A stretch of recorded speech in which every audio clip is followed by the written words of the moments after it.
exception of one or two videos, I have tried my best to avoid getting wrapped up in the DC Comics fandom war, or whatever you want to call it. Boys and girls, your attention, please. Featuring the thrilling adventures of an amazing and incredible personality. Impervious to bullets. More powerful than a locomotive. Able to leap tall buildings at a single bound.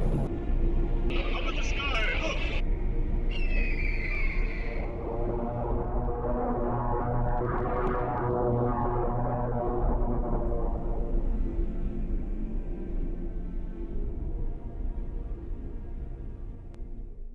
What DC Comics, at least as a fandom, has been reduced to in the past decade is this constant, unending, vitriolic argument. And this is why the brand has fallen so far behind and why it's impossible to move forward. Because there is a select group of fans, I don't even know what to call them, but they don't go see their own movies that they beg for. The last 12 have flopped miserably. But there's this subsect of fans that appear to at least be adults begging for content made for children. Infantilized group of people that seem to think that fiction is an endorsement of reality, cannot possibly let anything bad happen in these stories at all. And then that doesn't allow for a story to exist in the first place. Because conflict is the driver of fiction. And you see so many fans that want to remove conflict from these stories in an effort to make the movie nothing but an appeal to your dopamine receptors. They have tried to enforce the removal of consequence from these stories. And when you remove the consequences of the character's actions, then there's nothing left to think about. There's nothing left to ponder. There's nothing left to question. I tweeted the other day about how someone had posted the video of James Gunn's Superman at a park, making kids happy and whatnot. And I tweeted about how that is reducing the Superman down to the lowest common denominator of virtue. The person who posted this meant for this to convey that this is a good Superman because it makes children happy. Wonderful. But that's just it. Everybody loves when children are happy. That's not some indicator of some unwavering morality. That's the baseline of morality. And that's the problem that the movie has throughout its theme, is that kindness is all it takes to be the Superman, which again reduces the Superman to that lowest common denominator of virtue. Kindness is something that is so easy to do. It is so easy to be kind to others. And then people will twist this, saying that you should be kind to people actively opposing you, which is not the same thing as kindness. But that's just that same manipulation tactic that got us here in the first place, really. Because to reduce Superman to such a baseline virtue, it lowers that barrier to entry it would require of you to be Superman. It gives the message that kindness is all it takes to be the Superman, when that couldn't be any less true. What that allows for is for people to mimic kindness, is for people to fake this very easy baseline sentimentality that everyone should show. If that's your standard, it allows for people undeserving of the title of a Superman to be a Superman. Because being Superman would require so much more of you than being kind and making children happy. Serving the same function as a puppy dog. It's ridiculous. Being the Superman would require so much more of you that it would take everything you have. Someone responded to the aforementioned tweet asking, if kindness is the bare minimum of virtue, then what does it actually take to be a Superman? And that's a great question. Great question. That is the necessary question to ask after the claim I've made. So, what does it take? Most of all, so if kindness is the lowest common denominator of virtue, then self-sacrifice would be that pinnacle.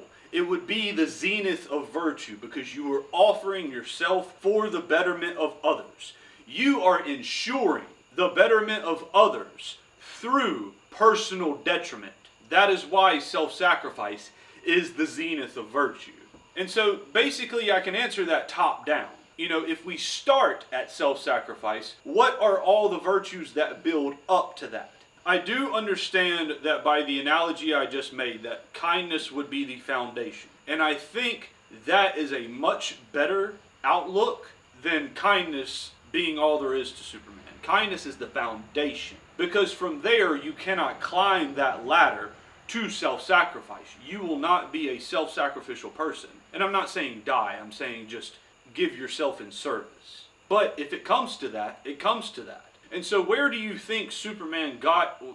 Let's hold off on that. About went on a tangent. Back to it. Kindness at the bottom, self-sacrifice at the top in the pillar of virtue. Underneath that, I imagine would be things like charity and compassion and encouragement and understanding. I believe it would require the capacity to listen. There are various traits that contribute to virtue. And so Superman, being the Superman, it's his namesake, must embody all of this. I suppose a pyramid would be a better analogy than a pillar, but regardless. Superman would need to embody all of this. And so, once you climb higher in the pillar of virtue, then you are going to have to face worse evils. You are going to have to face the darkest of times, the darkest of enemies, the darkest parts of reality. And so that would be how you climb that pillar, by facing tougher enemies, by defeating tougher villains, from Zod to Doomsday to Darkseid. Confronting greater evils is how you would climb that pillar of virtue. It would require more of you to be able to do that in the first place. And so, that subsect of fans that tries to remove all consequence from Superman's stories and tries to negate any conflict before it even happens with this all-knowing third-person view of the story. Why didn't he just do this right then and there? Why didn't he just pick up this person and move them over there? That's this third-person logic. That's not what the character is experiencing. And so, when you try to erase that conflict that allows you to climb that pillar of virtue, you are keeping the Superman at that baseline level. So, if you cannot confront greater evils, then you cannot become more virtuous. And so, what are the conflicts left at the bottom? What are the conflicts when kindness is all you aspire to?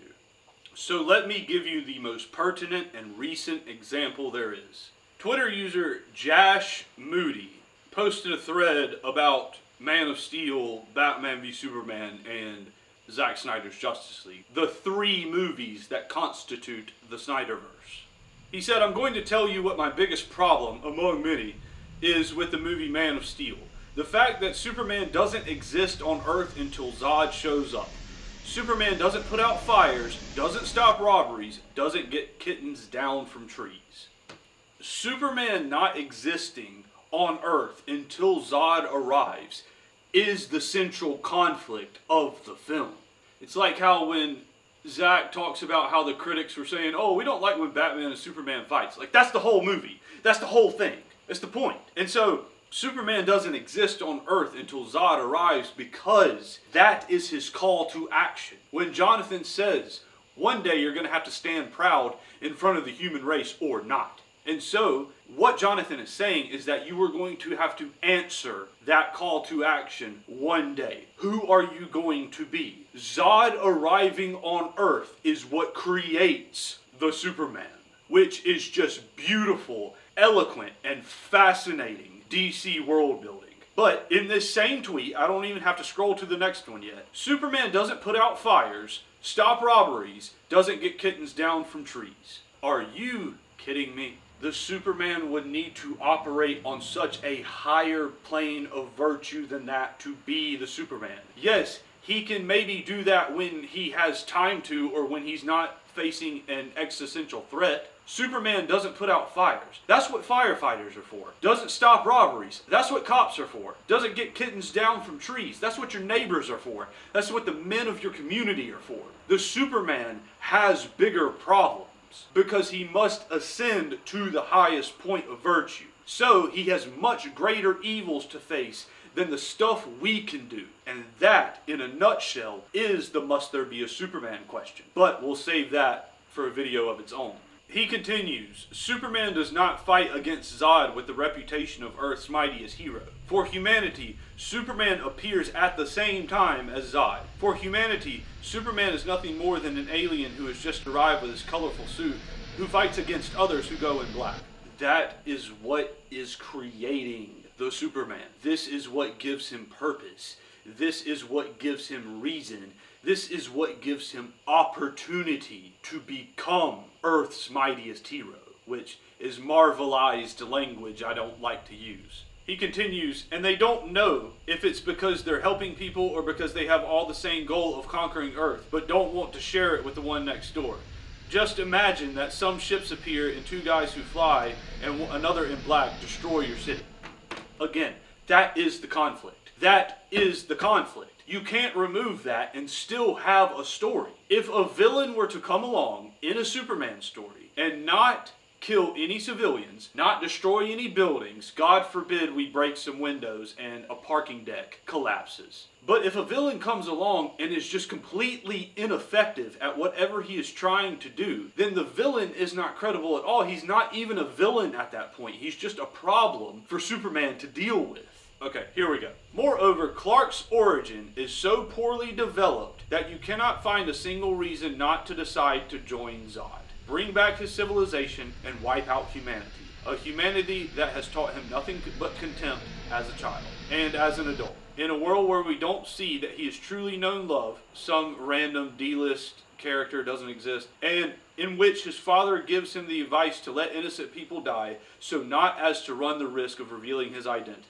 His father sacrificing his life for him is what instills the heroism within him in the first place. That is what gives him reason not to decide to join Zod. What gives him reason is that backstory he says is not there, because it's his experience as man. I often talk about how Superman exists as both sides of a duality simultaneously, and that metaphysically that is what makes him the Superman. That he exists as both savior and destroyer, potentially, either way. His origin is that he has experienced his entire life as a man. He had the same upbringing as you and me. He went to school. He solved the problems of adolescent socialization. He grew up. He was a member of a family. I was raised in Kansas, General. He has experienced the same aspects of life that we have. And that's what gives him reason not to decide to join Zod. That's why Jonathan tells him that maybe the lives of a few aren't worth risking the safety of the entire world. And it's not like he says yes to that, maybe, because he doesn't know. He doesn't know what's going to happen. He doesn't know that Zod is going to arrive one day. But he anticipates it. He's ready. He's prepared. He is willing to sacrifice his life so that his son may live, so that he may protect his son's freedom of choice. And I tweeted about that the other day as well, that the Superman's freedom of choice is the most important part to preserve about the character. If Superman does not have his freedom of choice, then that would create hell on Earth and bring apocalypse to humanity. And so that is what that subsect of fans is trying to remove from the Superman. His freedom of choice. They are who Jonathan was trying to protect him from. this type of fan likes to say that Superman can only operate within this parameter. He always has to smile. He always has to wear the brightest blue possible. He needs to save squirrels off the street. It's ridiculous. To say that Superman has to operate within this constrained manner would not allow him to be Superman at all. And that is why nobody can create the Superman anymore. Superman has to be allowed to operate in every realm of reality imaginable. He must face any conceivable problem there is. Otherwise, he's not the Superman. He doesn't take on the greatest possible evils. That is what the Superman is. He is man at the top of the pillar of virtue. And so modern saviors like to be solution-oriented. What is the solution to this DC fandom war? What is the solution to reviving the DC brand? Quick side note, every time I go to a convention, which I'm about to go to a lot more of, the general merch from DC is like frozen in time.